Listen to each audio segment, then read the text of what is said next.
네, 트랜지스터의 증폭에 대해서 알아보겠습니다. 트랜지스터의 동작 원리하고 증폭에 대해서 개괄적으로 알아보겠습니다.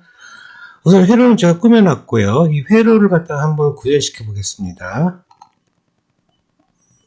예, 지금 입력 신호는 4mV 피크 투 피크가 들어가고요. 입력 신호는 4mV 피크 투 피크가 들어가고 지금 주파수는 10kHz로 세팅해 놨습니다. 자, 이게 지금 여기 스케일 레인지가 지금 2mV에다 갖다 놨습니다. 이 말은 뭐냐면은 여기서부터 여기까지 한 칸이 2mV라는 얘기입니다. 그러면은 여기가 지금 0점이거든요. 여기는 플러스 2, 여기는 마이너스 2가 돼요. 그러면 피크 투 피크, 여기 최대에서 최소까지는 4mV가 되는 거겠죠. 그리고 우리가 전압을 얘기할 때, 피크 투 피크가 있고, 최대치가 있고, RMS 밸류가 있습니다. 지금 여기 같은 경우는 피크 투 피크는 지금 4mV죠. 맥시멈 밸류는 2mV입니다. 2mV. 맥시멈 밸류 여기서부터 여기까지가 맥시멈 밸류거든요. 플러스 2, 여기서 마이너스 2, 플러스 2, 마이너스 2. 그러니까 플러스 2가 맥시멈 밸류가 되고요. 그 다음에 우리가 알아둘 게 바로 여기 있는 RMS 밸류입니다. 그런데 이렇게 유튜브 하시는 분, 전기 좀 하시는 분들도 이 RMS 밸류하고 맥시멈 밸류하고 상당히 혼돈을 가지신 분들이 꽤 많은데요. 우선 공식적으로 알려드릴게요. RMS 밸류는요, 맥시멈 밸류를 루트 2로 나눈 겁니다.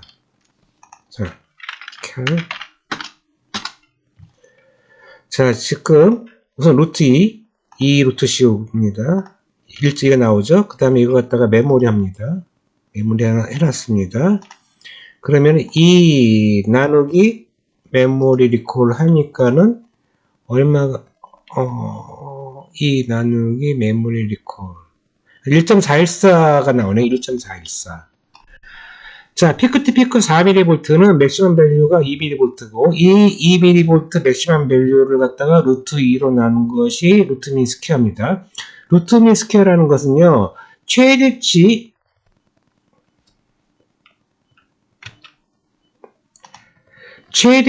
2mV인 경우 2mV 루트 1.414의 RMS 밸류는 직류전압 이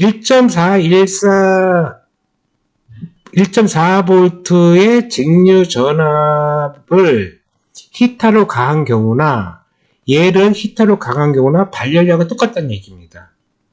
발열량이 얘를 갖다가 히터를 가해가지고 발열을 시켰다든지 아니면은 직류 1.4V를 히터에 가해서 발열을 했을 때 똑같은 값이 나온다는 얘기입니다.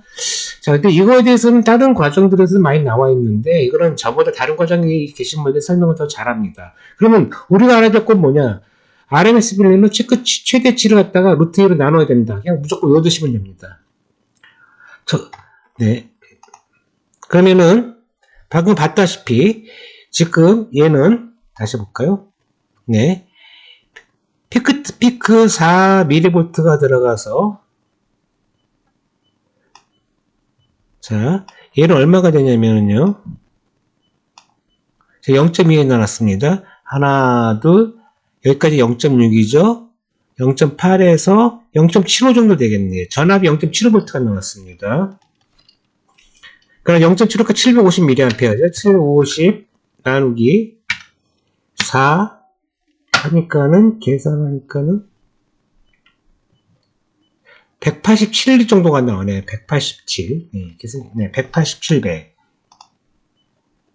다른 말로 뭐냐면은요, 4mV를 보냈더니만은 187배 커져가지고 전압이 나왔다는 얘기죠. 네. 7.5. 네. 7.5. 750mV 볼트의 전압이 나왔다는 얘기입니다. 지금 이건 우리가 피크 투 피크로 계산한 것이고요. 피크 투 피크로 계산한 거고요.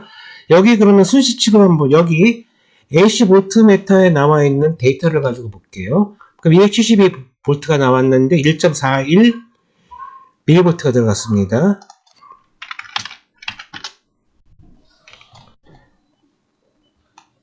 270이죠. 네, 272 나누기 1.42라니까는 192배. 뭐 비슷하게 나오죠. 지금 전압증폭은 192배가 됐다는 얘기입니다. 자, 그러면 이것이 어떻게 전압이 동작하는지를 갖다가 제가 설명해 드릴게요. 자, 트랜지스터는요, 트랜지스터 최초에 만들어진 트랜지스터를 갖다가 바이폴라 정션 트랜지스터라서 BJT라고 해요.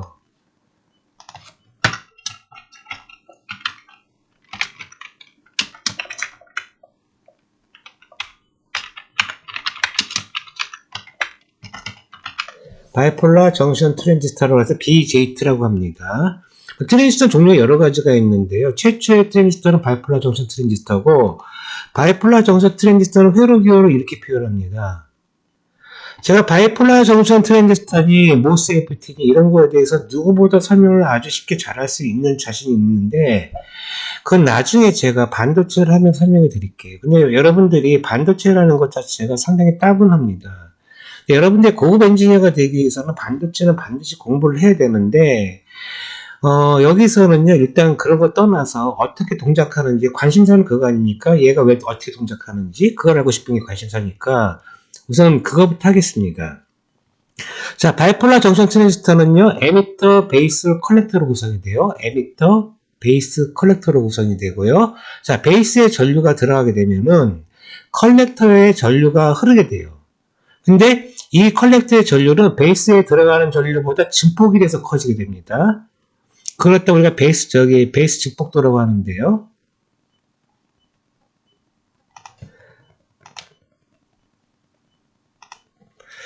자, 그렇다 우리가 베타라고 표기를 해요. 베타로 갑니다. 베타. 베타는 베이스 전류분의 컬렉터 전류. 이걸 다 베타라고 합니다. 베타는요, 보통 40에서, 보통 티피칼 100. 티피칼은 우리가 전형적으로 봤을 때, 우리가 트랜지스터 베타가 얼마입니까? 하고 물어보면 100 이렇게 대답해도 돼요. 일반적으로. 그 다음에 보통 최대로 나오면 300까지 정도 나와요. 물론 이거 이상도 나올 수가 있습니다. 전 세계 반도체 회사는요, 이 베타를 갖다가 만들 때, 공장에서 베타 값을 갖다가 제어할 때, 100을 타겟으로 합니다. 100을 타겟으로. 100을 타겟으로 하다 보면 40도 나올 때도 있고, 300이 나올 때도 있습니다.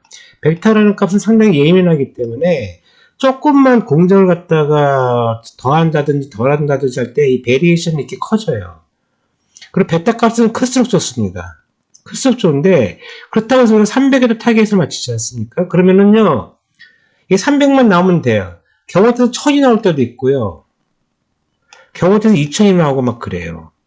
그렇기 때문에 이러면은요, 이거 필드 나가서 못 쓰게 될 가능성이 높아요. 그래서 우리가 100에다 맞춰놓고, 300에 최대 300 정도 나올 수 있도록 우리가 반도체 라인에서는 생산 공정에서는 그렇게 관리를 하고요. 이건 어느 반도체 회사 한 군데만 그런 것이 아니라 전 세계 반도체 회사가 딱 이렇다고 보시면 돼요. 베타는 IB분의 IC다. 근데 300에다 타겟을 맞추고 하게 되면은 1000도 나오고 2000도 나온다. 1000이 나오고 2000이 나오게 되면은 아직 브레이크 다운 볼테이지라고 하는 것이 있습니다. 브레이크 다운 볼테이지가 낮아집니다. 그러면 필드에서 동작하다가 얘가 브레이크 다운이 일어나가지고 대형 불량 사고가 일어날 수가 있어요. 그래서 우리는 베타를 갖다가 클수록 좋지만은 크게 공장에서는 관리하지 않고 100 정도로 관리합니다. 자, 베타하고 똑같은 말에 뭐가 있냐면 HFE라는 단어가 있습니다. 데이터 시트에는 아직까지 HFE라는 단어를 씁니다. 그럼 HE는 뭐의 약자냐면은 하이브리드라는 약자입니다. 하이브리드.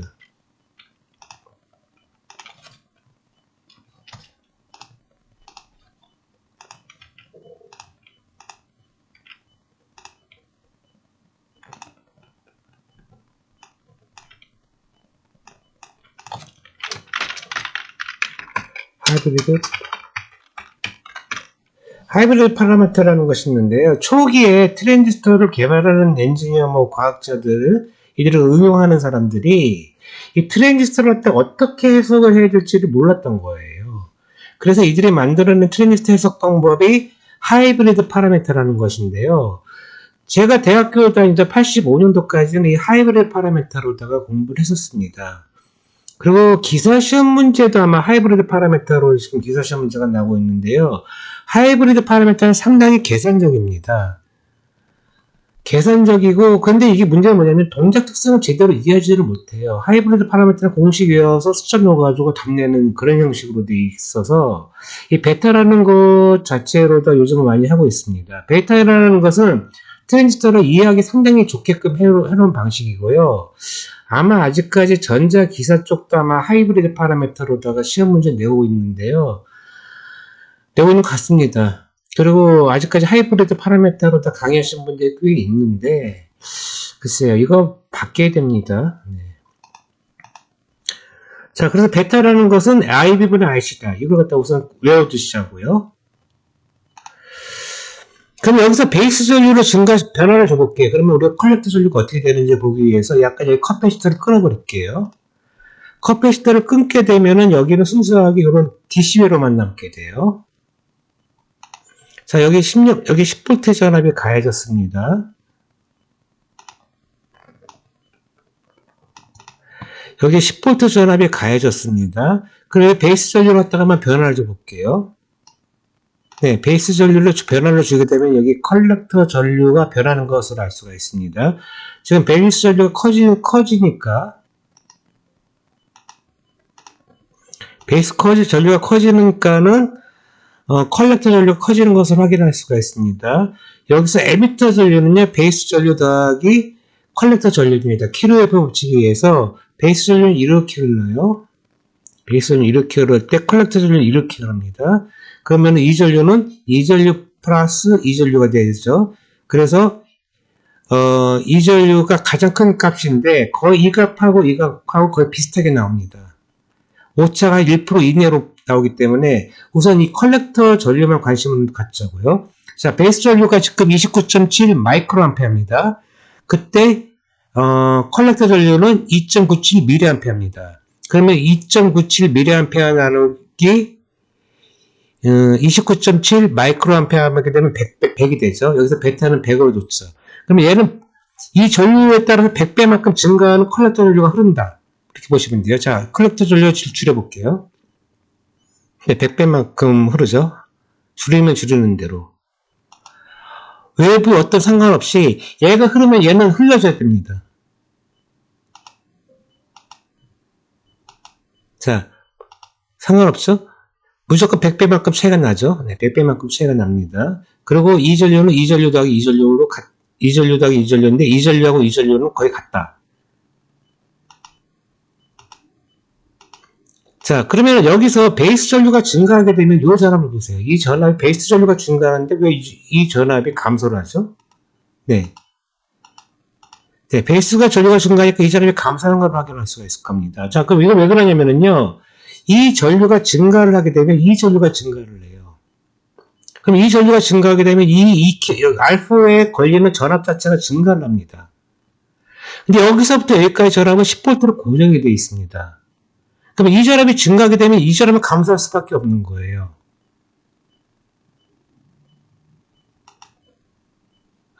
이쪽으로 가겠네. 자, 이 전류가 증가하니까 이 전류가 증가하고, 그럼 이 전류가 증가하고, 이 전압이 증가하고, 그럼 이 전압은 감소할 수밖에 없는 겁니다. 그럼 이 전류가 감소하게 되면은, 감소하면 이 전류가 감소하고, 그럼 이 전압이 감소하고, 컬렉터 전압이 감소해지게 되면은, 이 전압이 어떻게 되겠습니까? 증가하는 거게 되겠죠. 감소하면은, 얘는 증가합니다. 그러면 우리가 베이스 전류를 제어를 해가지고요. 베이스 전류를 가지고 컬렉터 전류를 제어해서 이 전압을 갖다가 고정시키는 작업을 해야 됩니다. 이걸 갖다 뭐라면 바이어스라고 합니다. 일단 바이어스를 갖다 제가 5V 잡아 놓을게요. 자, 베이스 전류로 컬렉터 전류를 제어해서 컬렉터 전압을 고정화시키는 작업을 갖다 바이어스라고 하고요. 바이어스는 다른 말로 뭐라고 하냐면요. 이 바이어스를 잘 잡아야지만이 나중에 이 트랜지스터 출력이 나왔을 때 최대의 출력을 낼 수가 있습니다. 바이어스는 뭐냐? 앰프가 최대의 앰플리피케이션이 최대의 출력을 낼 수 있도록 DC 전압을 고정화하는 것을 갖다가 바이어스라고 합니다. 그러면 최대의 출력을 뭐라고 하냐면은 다이나믹 렌즈라고 해요.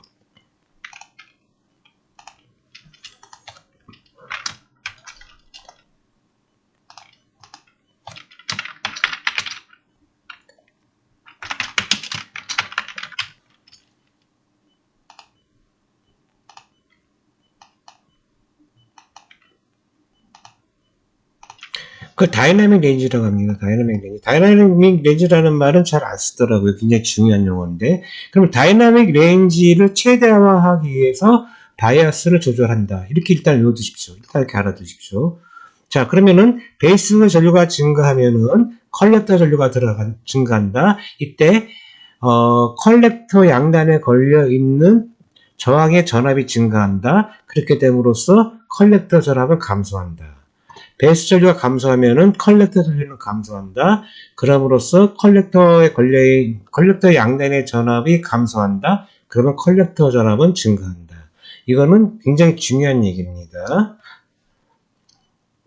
자, 그럼 일단 회로를 연결해 가지고 동작을 해보겠습니다.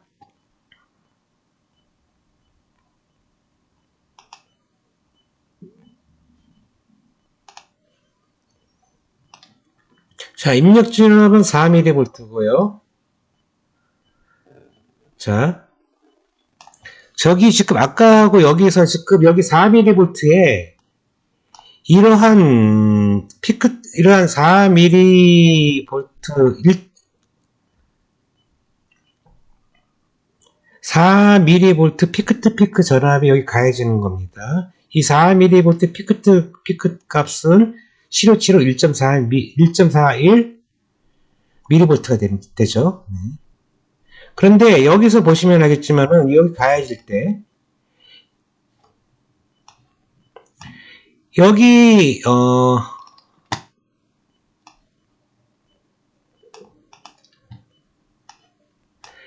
AC 측정기들은 변화가 없습니다. 근데 DC 측정기는 이렇게 플럭츄레이션이라고 해서 볼 수가 있습니다. 왜냐면은 AC 측정기들은 동작이 둔해요. 동작이 상당히 둔합니다.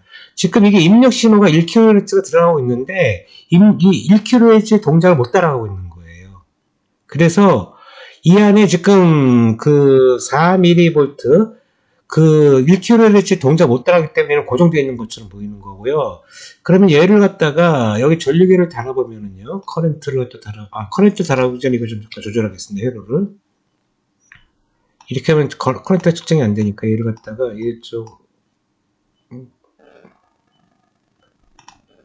얘를 갖다가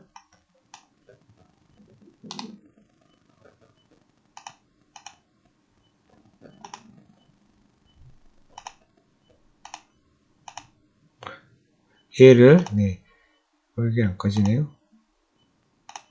네, 꺼졌습니다. 네, 얘를 이쪽에 약간 조절해 놓고요. 전류계를 여기다 베이스 쪽에 하나 달고 컬렉터에다 하나 달아볼게요. 자, 그 다음에 시작합니다. 지금 전류가 뭔지 모르지만 계속 바뀌고 있습니다. 얘는 지금 어떻게 됩니까? 10만 분의 1인가요? 네, 10만 분의 1. 예, 굉장히 작은 숫자로 변하고 있고 얘는 얘보다 큰 숫자로 지금 바뀌고 있는 걸 확인할 수가 있습니다. 얘는 지금 수치를 보여주기 때문에 미세한 전류의 변화도 얘가 측정을 해주는데 교류 전류계들은요 동작이 둔합니다. 그래서 1kHz도 못 따라가줘요.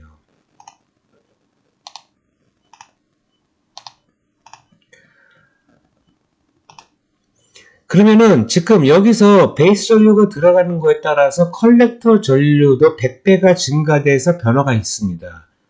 그러면은 그 100배에 증가되는 그 전압이 여기서 걸리게 되죠. 여기서 걸리게 되면은 여기서 어떻게 됩니까? 그 전압만큼 차가 발생을 하는 거예요. 그래서 전압이 증폭되는 건데 최종적으로 전압 증폭은 어떻게 되냐면요. 4mV가 들어가서 0.2니까 하나, 둘, 셋, 넷.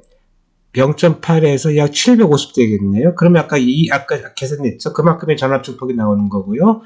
얘를 갖다가 수치로 볼게요. 272 나누기 1.4 수치로 비교해 보겠습니다.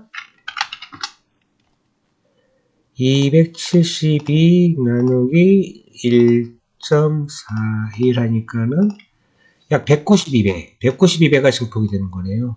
자, 증폭 메커니즘은 이렇습니다. 베이스의 교류가 변화할 때 컬렉터에 흐르는 교류 전류가 변화하고 그 교류 전류의 변화에 따라서 컬렉터에 걸려 있는 전압이 변화를 하고 그 변화가 컬렉터 전압에 변화를 주는데 전류가 증폭되기 때문에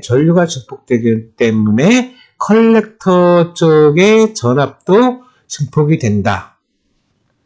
이것이 증폭입니다. 모든 증폭기는 다 이 메커니즘입니다. 이 증폭을 갖다가 어떻게 잘하느냐에 따라서 어떻게 꾸미느냐는 이제 다른 문제고요. 이 회로는요, 교과서에만 있는 회로입니다. 교과서에만 있는 회로. 실무상 제품화로서 이렇게 되어 있는 회로는 아마 전 세계에 없는 걸로 알고 있습니다. 요즘은요. 네. 자, 그 다음에 제가 그 베이스 전류를 한번 키워보겠습니다. 그럼 어떻게 되는지 컬렉터 전압이 베이스 전압을 키우니까 약간 레인지 스케일을 좀 약간 좀 줄이겠습니다. 네. 네. 베이스 전류를 증가시킵니다. 베이스 전류를 이쪽에서 증가시킬게요. 네. 베이스 전류 증가시키는데, 봤죠? 네, 베이스 전류가 지금 다시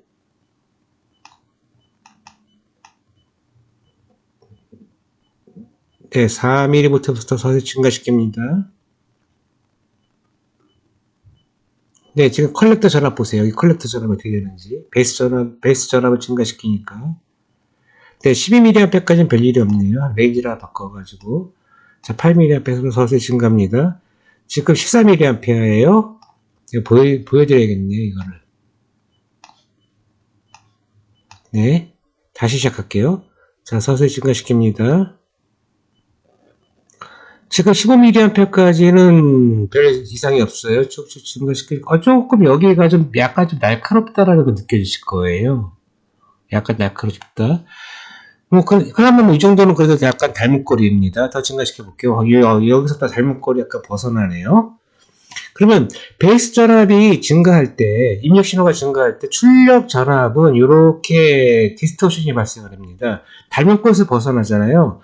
닮은 꼴에서 벗어나는 것 갖다가 디스토션이라고 합니다. 왜곡이라고 그러죠.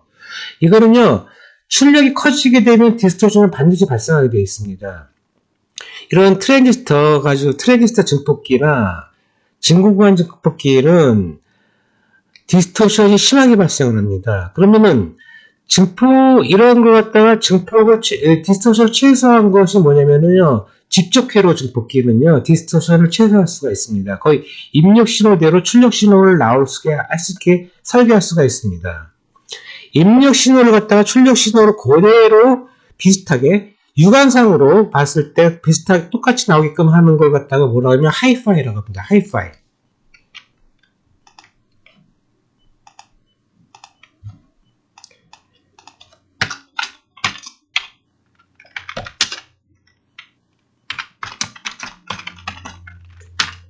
자,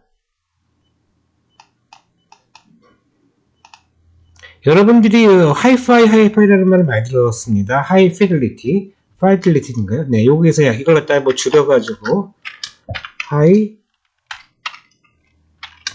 이렇게 표시하죠. 여기 대시가 들어가기도 하고 안 들어가기도 하고. 하이파이라는 것은요, 원음 입력 신호가 똑같이 증폭이 돼서 출력이 나타나게 하는 기능을 갖다 하이파이라고 그러고요. 이것도 하이파이 오디오라고 하는데, 하이파이 오디오는요, 트랜지스터나 진공관 가지고는 사실상 거의 불가능하고요. 반드시 직접 회로를 써야지만이 가능합니다. 직접 회로만 써야지만이 가능합니다. 진공관과 트랜지스터는 이렇게 디스토션이 발생할 수밖에 없습니다. 왜곡이 발생할 수밖에 없습니다. 그러니까 여러분들이 하이파이라고 할 때는요, 직접 회로를 갖다 머릿속에 두고 생각을 하셔야 됩니다. 물론 진공관 오디오 가지고 하이파이라고 이렇게 붙여놓은 거 있습니다. 그런 것들은요, 사실상 어느 정도, 글쎄요. 일반인들은 잘 구분 못하겠죠. 하지만은 전문가들이 계측기 갖다 놓고 찍어보면 다 드러납니다. 하이파이라는 것은 이런 것이고요. 하이파이라는 것은 입력 신호하고 출력 신호하고 그대로 비슷하게 나타나는 거고요. 자, 여기서 다시 저기 입력 신호를 낮춰봐가지고 자 비슷하게 맞춰놓은 상태에서 네 5mA 네. 그 다음에 약간 그 스케일을 키우고요.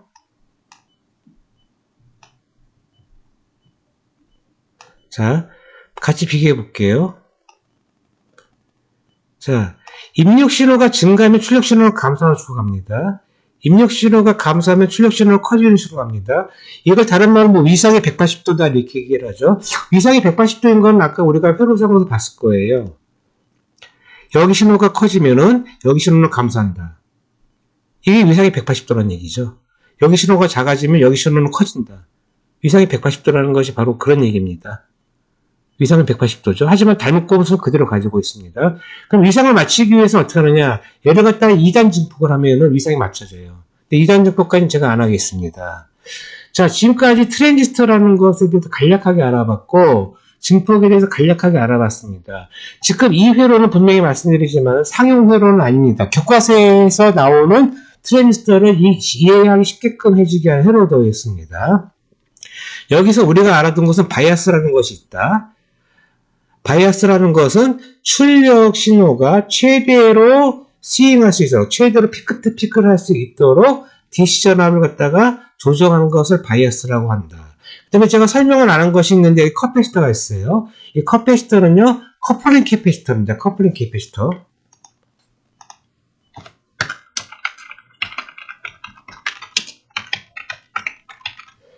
자, 커플링 캐패시터에서는 제가 어디서 여기 다른 광자에서 임피던스, 교류 임피던스에서 제가 설명을 해드렸는데요. 주파수가 증가할수록, 커질수록 임피던스가 작아지고 주파수가 낮아질수록 임피던스가 커집니다.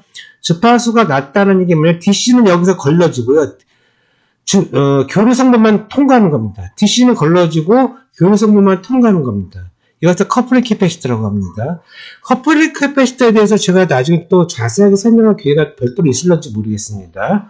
네, 커패시터는 또 바이패스 캐패시터라고 별도로 있습니다. 바이패스 캐패시터도 나중에 별도로 설명해 드릴 이유가 있을 것 같아요. 그러면은 커플링 캐패시터하고 바이패스 캐패시터에 대해서도 제가 나중에 이거보다 조금 더 복잡한 실용 회로를 가지고 제가 설명해 드릴게요. 굉장히 중요한 얘기입니다. 네, 오늘 여기까지 하겠습니다.